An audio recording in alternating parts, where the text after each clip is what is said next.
Let's talk about curiosity. Curiosity is one of 5 strengths in the virtue of wisdom. Each of the strengths that are part of the virtue of wisdom help us gather and use knowledge. According to the researchers at VIA, curiosity is taking an interest in ongoing experience for its own sake, finding subjects and topics fascinating, exploring and discovering.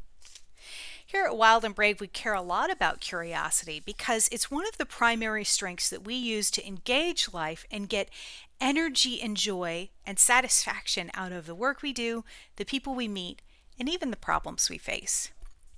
Curiosity is also one of the 5 traits most reliably linked to satisfaction in life. Even difficult days can be satisfying, enriching, energizing, and rewarding. They can be meaningful if you have enough curiosity to engage them. So let's talk about how we can be more curious than we are and how we can enjoy our natural strength of curiosity if it's something that you already use in life. Now, if you have curiosity as a signature strength, meaning you find it essential to you, it's part of who you are, it's effortless, it's very easy to do, and you find it energizing, that means curiosity is what the VIA researchers call a signature strength. Now, signature strengths really add to our energy and they increase our satisfaction in life when we use them. If curiosity is one of yours, it means you're someone who are interested in things, you seek novelty, you appreciate exploration, and you're open to experiences. For you, if you're in a stressful or draining season of life, if curiosity is a core signature strength of yours, you'll find that allowing yourself room to explore, to be exposed to new things, and to have fresh experiences can actually lighten the burden of a difficult season of life and enrich you where you feel as if even the tough days are really rewarding. All right, so how do we become more curious? Whether it's a natural strength for us or not, the key is not to aim for big expressions of curiosity, but to reach for little tiny ways that we can be a little bit more curious regularly. For example, if you think small and you look for ways to be a little bit more curious in your personal life, one of the things that you could start with that would strengthen your ability to engage curiosity is actually to look for it in others. So look around you and see who in your life is expressing or displaying curious instinct. Who hears a fact and says, "Oh, tell me more." Who notices something new on their drive to work or sees something that they're reading about and wants to share it with everyone because they thought it was so fascinating. The word fascination is a really good one to put in the back of your brain and look for moments to allow yourself to be fascinated by people, places, or things.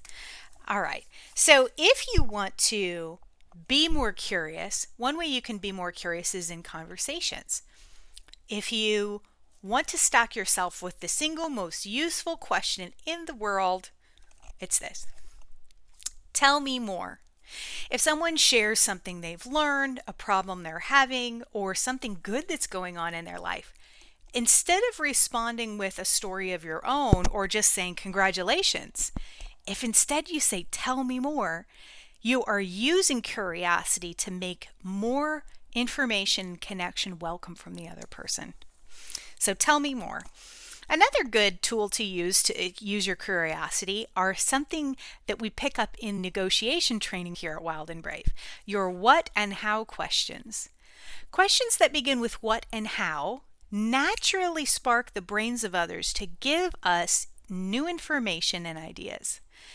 If you say, "What was it about the thing that you did that you enjoyed so much?" they'll describe more of their experience. If you say, "How did you manage to complete this difficult task you're so excited about?" they might share something of their process.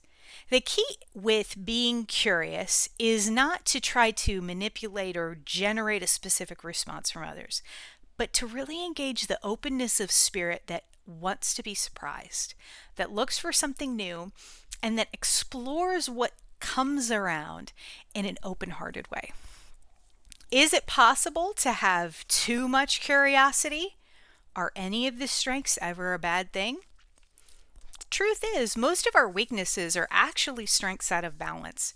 And a lot of times the overuse of any one strength can cause an imbalance or a problem.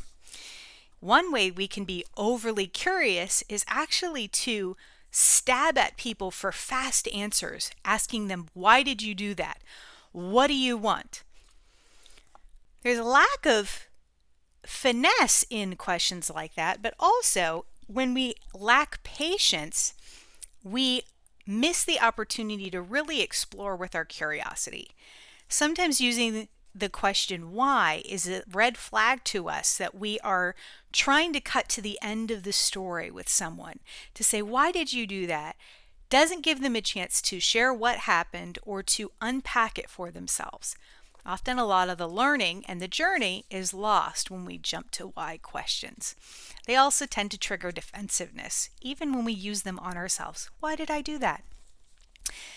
Another way that curiosity can be out of balance is if we binge gather curious information. If we take in too much information too quickly for us to really process, to enjoy it, to savor it, or use it in some way, the curiosity can trigger a backlog where we actually feel overwhelmed, behind, or we just feel tangled up in the good ideas that we should use if we possibly could. If this is you and you find you're taking in too many curious inputs, consider setting a timer when you are gathering information. If you set some boundaries for yourself and stop at a reasonable time, you can actually have a little more time to ponder the curious thing that came to you so that it can enter in and increase the joy of your day.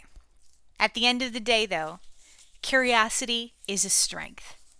And if you use it, it will enrich your life and it will enable you to be more alive, available to yourself, and to the many people in your life who matter to you. So let's talk about small ways that you could be a little bit more curious today and this week. We talked about asking curious questions, starting with what and how, using the world's most magical question, tell me more about that. You can also find curiosity in a lot of places. Find some places you could go where your curiosity might be snagged. Local nature centers, aquariums, museums, parks, different places that allow you to go be in a new environment and be exposed to new stimuli often trigger curiosity. If you want to use your strength in a small way, try to let yourself be mentally and emotionally available to your surroundings for a short period of time, going to a place near you. Don't wait until you can take a 10-day safari in South Africa before you unplug from your daily grind and get a few minutes out in nature where you might be surprised. The better we get at becoming available to small moments of curiosity means that when big opportunities pop up, we're really ready for them. So go out and use your character strength of curiosity and let us know at Wild and Brave how it goes for you when you do. Thanks for watching and stay wild and brave.